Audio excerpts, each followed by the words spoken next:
Boa noite, estamos começando mais uma edição do nosso painel regional. Você acompanha conosco, né, sempre de segunda a sexta, 10 da noite, na sequência do programa do JB, com entrevistas importantes e o debate sobre os temas da região metropolitana e os assuntos nacionais também. Como acontece também no painel regional Debates, né, da 1h30 da tarde, com personalidades da região e do Brasil passando pelas nossas bancadas, debatendo com você, discutindo com você os temas, os assuntos da região metropolitana e, claro, a pauta nacional também. Nessa edição, o painel regional abre espaço para discutir, para debater a pesca, né, e outros assuntos aí correlatos. A gente está com muito prazer recebendo aqui a bióloga, a Carolina Bertozzi, que é uma das coordenadoras, ou é a coordenadora, não é, do projeto Pescador Amigo, da ONG Biopesca. É isso, Carolina? Boa noite, mesmo. Tudo bem? Boa noite, agradeço o convite da gente poder falar numa data tão importante que é a Semana do Meio Ambiente. A gente que agradece a sua participação conosco, como também a do Rafael Monteiro, Rafael que é gestor ambiental e é o monitor, né, monitor de educação ambiental desse projeto Pescador Amigo. É isso, Rafael? Tudo bem? Exatamente, tudo bom. Boa noite. Prazer em ter você aqui com a gente também. Muito obrigado, a gente está muito feliz de estar aqui hoje. Legal, a gente que agradece a participação aqui, tanto da Carolina quanto do Rafael. Programa gravado nessa edição, né? Você evidentemente não pode participar via telefone, como está acostumado aí nos programas diários ao vivo aqui do painel regional. Bom, primeiro vamos começar explicando direitinho o que é o que aqui, né? A ONG Biopesca já é mais antiga, né? Isso, Biopesca nasceu em 98, final de 98, no município aqui da Praia Grande. E nós começamos o trabalho focado em identificar uma problemática, que é a problemática da captura acidental de golfinhos e tartarugas marinhas em redes de pesca. Infelizmente, isso é um problema mundial, acontece no mundo inteiro. Em 98, a gente pouco conhecia para o estado de São Paulo qual era a realidade dessa interação desses animais, né, que não tem um interesse econômico, o pescador não tem intenção em capturar o golfinho, não tem intenção em capturar a tartaruga, mas que infelizmente acabam interagindo com essas artes de pesca. E aí em 98, para nossa surpresa, a gente acabou descobrindo que na nossa região da Baixada Santista, a gente tinha uma espécie bastante importante, que é a toninha, um pequeno golfinho, que ocorre em toda a região da Baixada Santista e que hoje é a única espécie de golfinho ameaçado de extinção. E por conta, né, dessa... E por que ela é a única espécie? Porque é uma espécie muito costeira. A única espécie, claro. A única espécie de extinção, a única espécie de golfinho. É uma espécie muito costeira, né, tem um hábito muito tímido, é uma espécie que não se expõe muito no ambiente, então ela é de difícil visualização. E o fato dela estar muito na região costeira, o local de vida dela é exatamente o local onde estão as redes de pesca. A maior parte das redes de pesca que a gente tem no litoral estão na região costeira, né? Então, essa interação com a atividade pesqueira acaba levando uma mortalidade bastante alta dessa espécie ao longo de toda a distribuição dela, e que então acaba causando essa problemática. Você está na ONG desde o começo? Isso, eu sou uma das 98. Fundadoras da ONG, né? Estamos batalhando aí para tentar levantar mais informações sobre essa espécie, que é tão pouco conhecida pelo público em geral. A gente até trouxe uma foto depois para a gente mostrar para as pessoas. Legal, né? Vamos mostrar assim daqui a pouquinho. Deixa eu conversar aqui com o Rafael também para saber dele quando é que ele entrou aí nesse projeto aí do Pescador Amigo, da ONG, da Biopesca, Rafael? Sim, eu entrei exatamente nesse momento que o projeto Pescador foi aprovado dentro do edital da Petrobras, pelo programa Petrobras Ambiental. Então foi a oportunidade que o trabalho que vinha sendo desenvolvido pelo Biopesca pôde ser ampliado e então a equipe junto foi sendo incorporada e tive a oportunidade de entrar para participar. Como é que é essa parceria com a Petrobras, me explica? Bom, o patrocínio foi um edital, né? Toda a equipe desenvolveu o projeto, mandou para aprovação. Eram dentro do processo seletivo 700 e quantos? Em torno de 730 projetos foram enviados. É um edital público, né? Então qualquer instituição pode participar. Exatamente. E aí nós fomos selecionados, então foi possível iniciar o trabalho que abrange a Baixada Santista agora inteira, né? A gente só não trabalha especificamente com Cubatão por ser, né, não ter aquele contato com propriamente com a zona costeira, mas nos outros municípios a gente está presente, é a área de abrangência do projeto Pescador Amigo. Ou seja, com esse projeto fez com que a ONG crescesse bastante, pelo que dá para entender, é isso, Carolina? Crescer e profissionalizar, né? Eu acho que esse patrocínio é extremamente importante, é um incentivo para que diversas organizações possam se profissionalizar e possam contratar pessoas e ampliar os seus projetos. É um patrocínio muito importante hoje no país. Queria fazer uma brincadeira aqui, tem até assessoria de imprensa, de comunicação. Você está vendo? Profissional, né? Exatamente. Que é muito positivo, né? Parabéns, é assim que tem que funcionar mesmo, sem inventar. Bom, o Rafael é gestor ambiental, né? O que é gestor ambiental? O que faz um gestor ambiental para a gente entender direito? Bióloga, todo mundo tem um certo conhecimento, né? Todo mundo tem que estudar obrigatoriamente biologia, senão você não sai do colégio, tá certo? Exatamente. O gestor ambiental... A gestão ambiental ela é uma profissão nova dentro do mercado ainda. Ela está engatinhando. Quando eu entrei na universidade, era um curso que tinha apenas 4 turmas, estava saindo a primeira turma para se formar.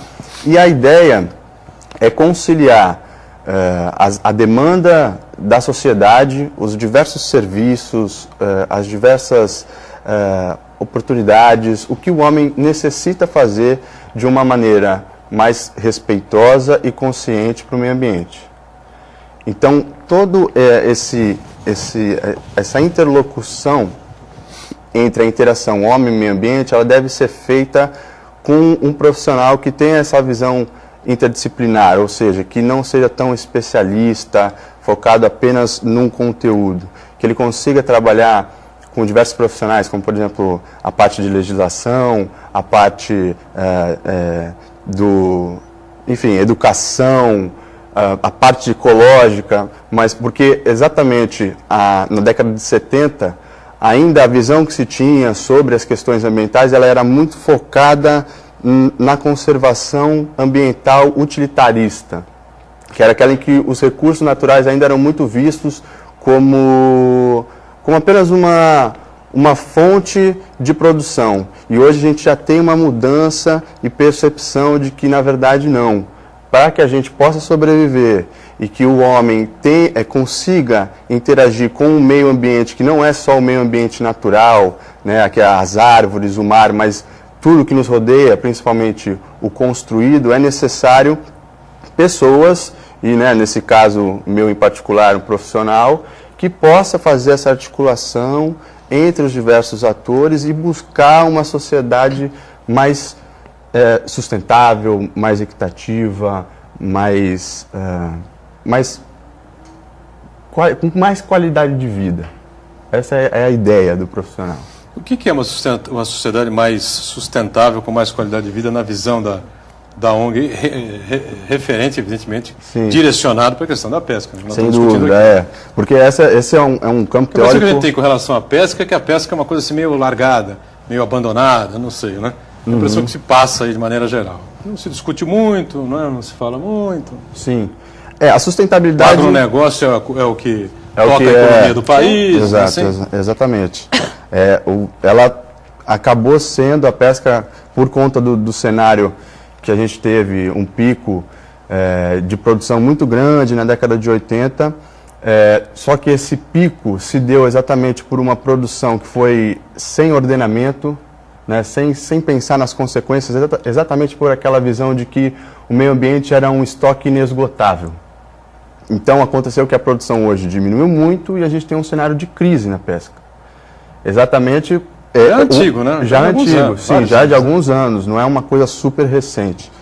Mas e é exatamente o oposto dessa sustentabilidade, que dentro, né, da nossa missão, do projeto, é buscar essa parceria, essa sensibilização com os pescadores, que são os principais atores que estão ali no dia a dia capturando acidentalmente esses animais, e estimular que eles façam a pesca responsável, que já vem sendo, essa pesca responsável já existe em documento. Foi um documento elaborado pela FAO, que é o Código de Conduta Responsável para a Pesca, e do qual o Brasil é signatário desde 2009.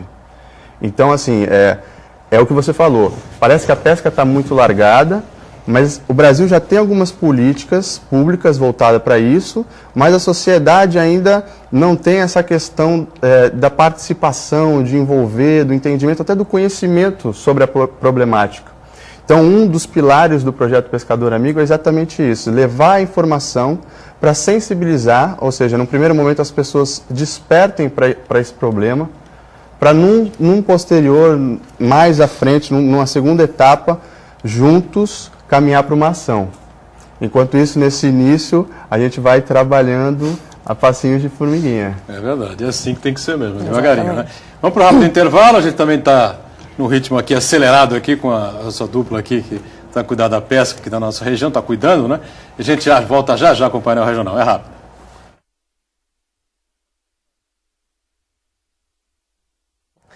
A gente volta aqui com o segundo bloco do nosso painel regional. Nessa edição estamos falando sobre a pesca, aqui com dois representantes da ONG Biopesca e do projeto Pescador Amigo. Aqui a bióloga Carolina Bertozzi aqui com a gente e também o Rafael Monteiro, que é gestor ambiental e que é monitor de educação ambiental desse projeto, né? A Carolina é a coordenadora desse projeto Pescador Amigo. A gente falava no primeiro bloco a respeito de gestão, né? O Rafael explicava aqui como é que está se pretendendo fazer com que a coisa avance um pouco mais, melhore um pouco mais o lado do pescador, e a questão da pesca seja mantida, claro, a parte artesanal, tudo isso, a importância dela, mas de uma maneira talvez mais profissional, ou seja, a maneira de gerir melhor a coisa, né? O negócio em si, não é, Carolina? E a gente falava aqui a respeito de uma maneira que a pesca, além de ser uma economia importante, também tem um lado cultural, né? Exatamente. A gente fala, né, mas os pescadores representam a cultura caiçara, né?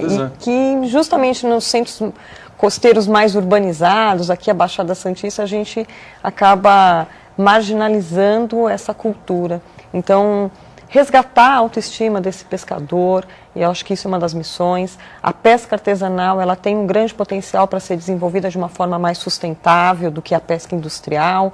Claro que sim, a pesca industrial também pode ser desenvolvida de forma responsável, mas a artesanal, ela tem um ganho em relação a essa parte sustentável, ela preserva a cultura e é uma atividade econômica e social extremamente importante ainda para muitos moradores, né, da região costeira. Então, sim, a gente precisa preservar, resgatar e valorizar o pescador que queira ser um novo pescador do século XXI, que queira trabalhar e desenvolver uma atividade pesqueira sob uma nova visão, uma visão do século XXI, onde a atividade pesqueira tem que ser desenvolvida de forma sustentável, equilibrando, porque a gente já percebeu que pescar de qualquer maneira, retirar os pescados de qualquer maneira, levam a um processo de diminuição dos estoques, diminuição da população e diminuição do lucro do pescador. Um ambiente saudável gera uma atividade econômica muito mais rentável para esse pescador do que fazer aquele processo de corrida do ouro. Vamos todos pescar rapidamente, tirar a maior quantidade, e em 5 anos esgotou. E aí todo mundo entra em declínio. Então, o caminho para a atividade pesqueira, e isso, como o Rafael comentou, é um documento de 1995 da FAO, que o Brasil é signatário desde 2009, é o caminho para a atividade pesqueira. É uma mudança no comportamento do pescador, é uma mudança no nosso comportamento, nessa mudança de paradigma de como realizar a pesca e de como a gente se relacionar com o meio ambiente. Muito bem, temos algumas fotos aí que o pessoal trouxe aqui, né? E Gustavo, se quiser soltar aí a toninha aí do nosso golfinho ameaçado de extinção, pode ficar à vontade. E aí o que é? Isso aí é uma toninha que se enroscou numa rede de pesca. Os pescadores, a gente faz esse trabalho de conscientização para que eles nos informem e que foi levado então para o laboratório para que a gente pudesse então coletar material biológico, conhecer um pouquinho mais sobre a espécie, saber a época de reprodução, saber a taxa de nascimento, enfim, conhecer um pouco mais da espécie. Como é que se vê uma toninha aqui no... Muito difícil. Viva é muito complicado porque é um animal bastante tímido, que tem uma coloração parda, que se confunde exatamente com a água estuarina nossa. E é uma espécie que quando ouve embarcação, percebe uma embarcação, ela se desvia. Diferente de outras espécies de golfinho que gostam da presença humana. Se aproxima, ela... Exato. Ao contrário. Né? É bem difícil conseguir ver. Aí é uma comunidade pesqueira da Praia Grande, na Oceã, o pescador ali, o Doidinho, que trabalha com a gente há muito tempo já, colabora, um pescador muito colaborativo do trabalho. O que é isso? Aí o Rafa acho que pode falar melhor, a parte de educação ambiental. Esse já é o programa que a gente faz de educação ambiental continuada dentro das escolas. Desde o início do projeto a gente já conseguiu fazer em 3 escolas de Santos, e o intuito é que a gente trabalhe com eles dentro da sala de aula, dos diversos temas. A gente começa com o primeiro eixo, que é o ambiente marinho, passa pela toninha, tartaruga marinha, fala da interação com a pesca, o guia de consumo responsável, e no final, como já passou por ali, a gente leva eles para uma vivência, para que eles possam sentir um pouquinho a realidade do pescador, né? Eles conversam com os pescadores, vão até os barcos dos pescadores, conseguem ver os petrechos de pesca, né? A rede principalmente de emalhe. E nessa vivência, que fica numa boutique de peixe, a gente, nessa foto é a música do projeto que a gente fez, e as crianças gostaram bastante. E você cantando? Sou eu ali. Você canta bem, não? Canta. Foi surpreendente, porque ele não contou pra gente que fazia isso, e foi uma surpresa muito grata. E, bom, acabaram as fotos, mas você pode completar aí. E aí quando eles estão, a gente dentro dessa boutique de peixe tem a salinha de educação ambiental e a salinha de pesquisa.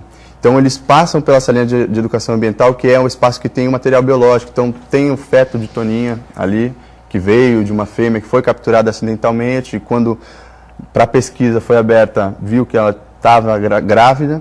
Então eles conseguem ver a toninha mais do que as fotos que a gente mostra durante o programa, veem os materiais coletados na sala de pesquisa, e depois a gente vai para a tenda ali na praia, que é o momento que, além deles verem os petrechos de pesca, a gente faz a música, a gente faz jogos. Então é um momento que eles estão fora da sala de aula, né, vendo o meio ambiente, interagindo com aquilo que a gente mostrou, não fica só no teórico, a gente parte para o prático também. Por falar nessa coisa do teórico e do prático, né, a gente conversava esta semana, quinta-feira, né, com o secretário de Meio Ambiente aqui de Santos, Luciano Cassione, participou do programa do debate, mas o debate são 1h30 da tarde. Né? E se falava muito nessa coisa de grade curricular das escolas, enfim, né, de se inserir, não sei se propriamente meio ambiente, como matéria, como... Não sei o que vocês pensam a respeito disso. Sim, se seria interessante na escola, a meninada começar aprendendo começar a ver. Cedo. A educação ambiental, pela forma que ela é pensada, principalmente por ela ter a base de ser transdisciplinar, que é o fato dela transcender a disciplina, né? Exatamente não ser uma disciplina específica dentro da escola, para romper com a ideia desse conhecimento fragmentado que veio sendo gerado, cada um na sua disciplina, cada professor com a sua caixinha, e relegando ao aluno a tarefa de fazer a relação entre o que ele aprendeu na matemática, o que ele aprendeu na geografia, o que ele aprendeu em história. Então a ideia da educação ambiental é ser transdisciplinar, e como colocar isso dentro de uma grade curricular sem ferir o próprio princípio, ou seja, sendo coerente, né? O Brasil ele tem, dentro dos parâmetros curriculares nacionais, meio ambiente como um tema transversal, mas é um desafio muito grande.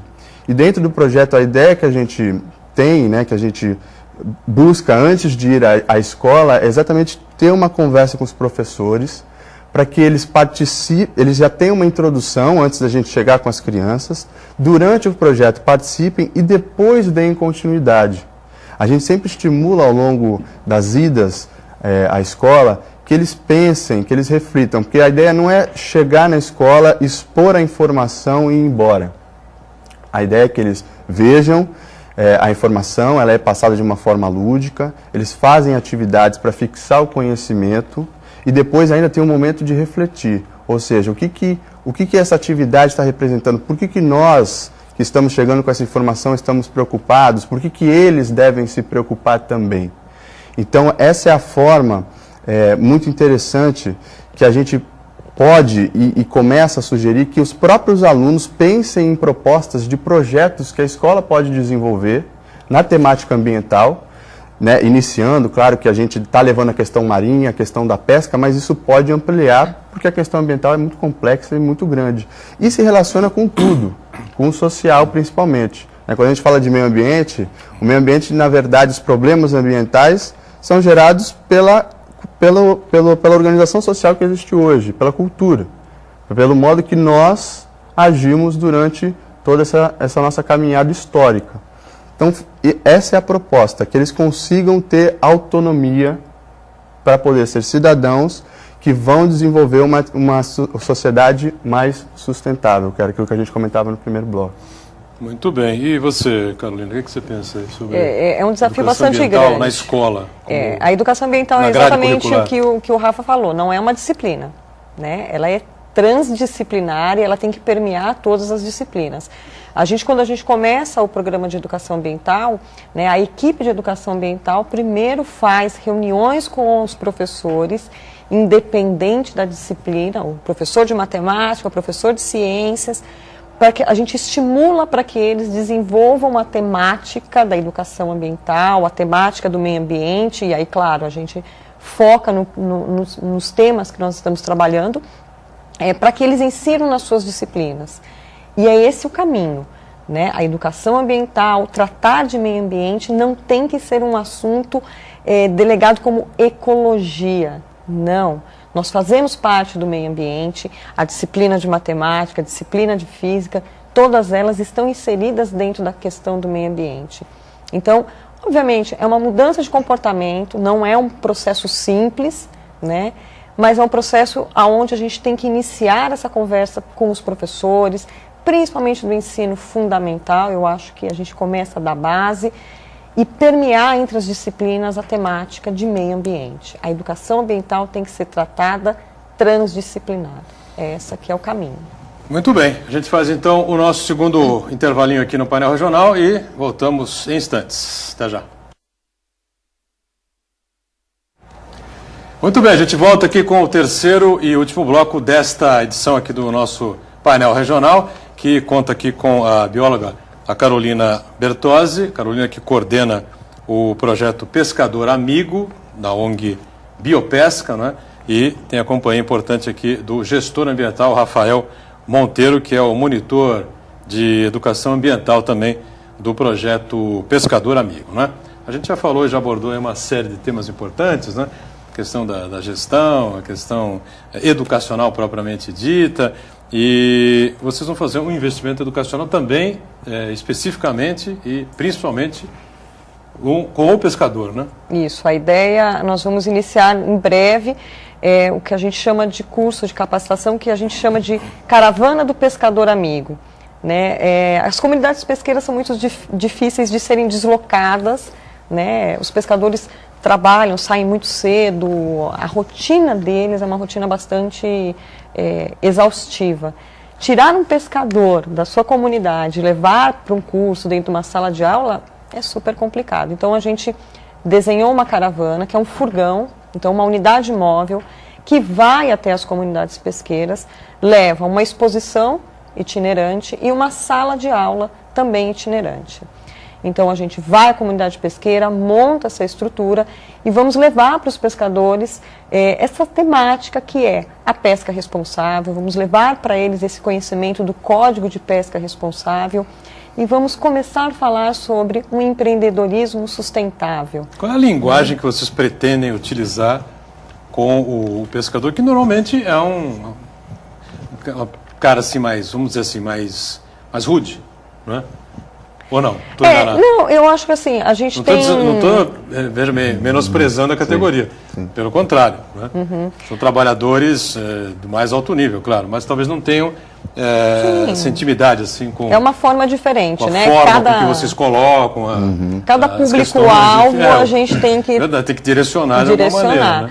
A gente tem uma certa experiência, a gente trabalha... O famoso ex-presidente da República, que é mestre e doutor nisso. Exato. E a gente trabalha já há um tempo com comunidade pesqueira, então o Biopesca, desde 98, tem esse trabalho com as comunidades. Isso nos dá uma certa tranquilidade em escolher, né, a maneira de falar, a maneira de tratar. Eles são pessoas que têm uma expertise muito grande na pesca, né? A gente aprende muito com eles também. E a gente vai levar conceitos que para eles são muito comuns à rotina deles, né? Então, não creio que a gente terá muita dificuldade. Não.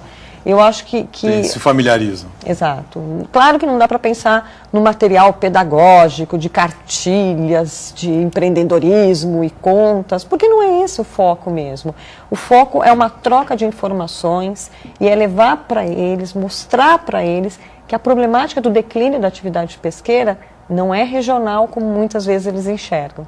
É um problema mundial e que depende, sim, também da mudança de atitude deles, né? Então, a gente está elaborando já um material, vai existir uma cartilha, essa cartilha já vem sendo trabalhada, idealizada pela equipe, e que vai conter assuntos que, para eles, fazem parte da rotina deles. Então, não fica tão difícil fazer esse debate.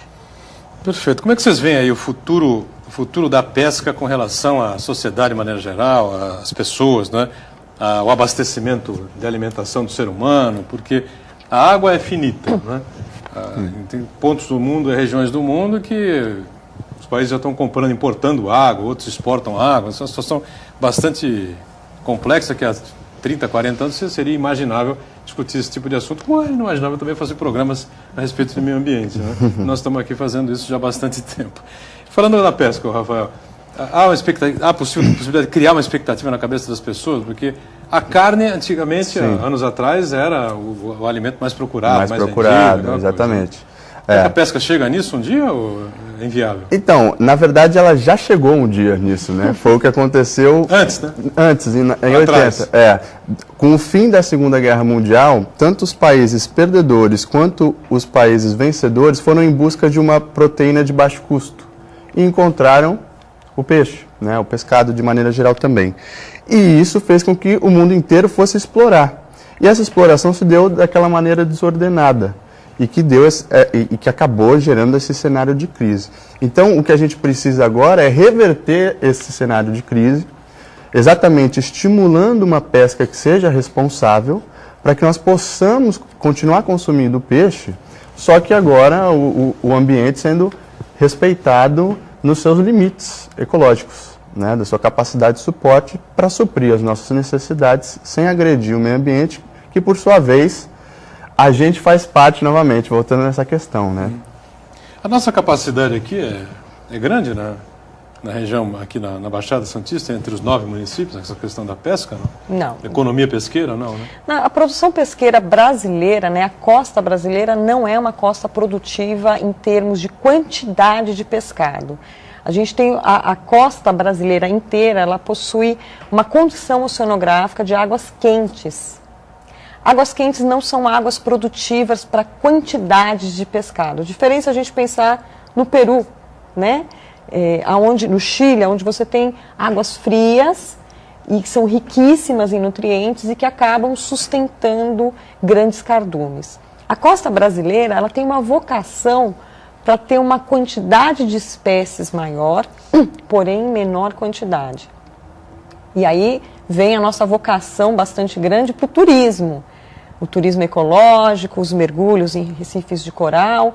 Nós não somos uma costa altamente produtiva em termos oceanográficos, né? Nós não temos como suportar uma produção pesqueira se a gente quiser comparar com países como Chile, Peru. E aí como é que fazemos, então? Não, a gente tem uma produção considerável, né? Hoje o Brasil produz suficiente. Por ano a gente produz em torno, extrativista marinha, em torno de 550 mil toneladas, entendeu? O brasileiro não é um povo realmente acostumado a comer pescado, né? A gente não tem, né? A gente mora no litoral e mesmo assim não é uma rotina.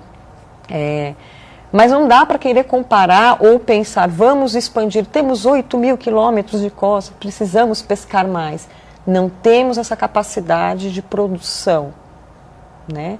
A gente precisa agora melhorar essa produção em termos de quais espécies, qualidade, quais as espécies, expandir talvez a pesca de algumas espécies que ainda os estoques pesqueiros estão preservados e expandir de maneira sustentável. Infelizmente, a gente aprende com os erros, e a gente aprendeu com esse erro bastante importante que ocorreu na década de 80, onde a gente sobreexplotou, né, exploramos demais estoques extremamente importantes, como o camarão sete barbas, como a sardinha, né? E hoje nós temos pouco estoque? Temos estoques bem reduzidos, bem reduzidos. E isso a gente sente no bolso. Né? Quanto que a gente pagava num quilo o pescado, de pescada. Geral, o peixe realmente é mais salgadinho mesmo. É caro. Comprar, enfim, né? E isso reflete a dificuldade que o pescador tem hoje de encontrar esse pescado. Né? Ele levava poucas redes, pescava mais próximo da costa e trazia uma quantidade de pescado. Hoje em dia ele tem que colocar o triplo, quádruplo de rede, mais distante da costa, passar mais dias em alto mar para trazer uma quantidade muito menor. Só para a gente ter uma ideia, na década de 80, mais exatamente 84, a produção pesqueira no estado de São Paulo foi de 131 mil toneladas. Dados do Instituto de Pesca, que monitora desde a década de 60 a produção pesqueira no estado. Hoje, a gente tem uma frota muito maior e a gente produz em torno de 25 mil toneladas. De 184? 131 mil, nós caímos para 25, 26. Mil. E não conseguimos nunca mais produzir 131, porque a gente tirou muito pescado e essas populações não conseguiram se repor. Isso é o processo da sobrepesca. Suficiente. Né? A gente retirou muito. Deu um desequilíbrio. Exato. E isso é a crise que não é aqui no estado de São Paulo, é uma crise mundial para muitos dos estoques pesqueiros. Muito bem. Como é que as pessoas conseguem ter mais informações aí sobre a ONG, sobre o projeto Pescador Amigo, Facebook, internet? Bom, a gente tem o Facebook, que é Facebook/Projeto Pescador Amigo. Temos o site, que é www.pescadoramigo.eco.br. Temos também a página, o site do Biopesca, www.biopesca.org.br. E, bom, já entrando na página do Facebook, ajudando a divulgar a ideia, seguindo lá, quem curtir vai ter a atualização diária de como estão acontecendo as atividades, onde nós estamos presentes, onde a equipe de educação ambiental está, a equipe de monitoramento, enfim. Tudo lá dá para acompanhar. A gente tenta manter o público o mais próximo possível do nosso trabalho, exatamente para que a rede social funcione como uma ferramenta de sensibilização. Então, fica o convite para as pessoas nos ajudarem e curtirem a página do Facebook. Muito bem. E a gente agradece muito as participações de vocês. Carolina, obrigado por estar com a gente aqui. Sucesso aí na coordenação do projeto Pescador Amigo, tá bom? Obrigada. Valeu. A gente agradece. Rafael, também obrigado. Muito obrigado. Sucesso também para você aí no monitoramento aí. Valeu, muito obrigado. Obrigado. Viu? Obrigado a você que acompanhou a gente aqui em mais um painel regional. Fica com a programação da TV Santa Cecília. A gente sempre com você, né? De segunda a sexta, na sequência do JB, às 10 da noite, aqui com o painel regional, e às 1h30 da tarde no painel Debate.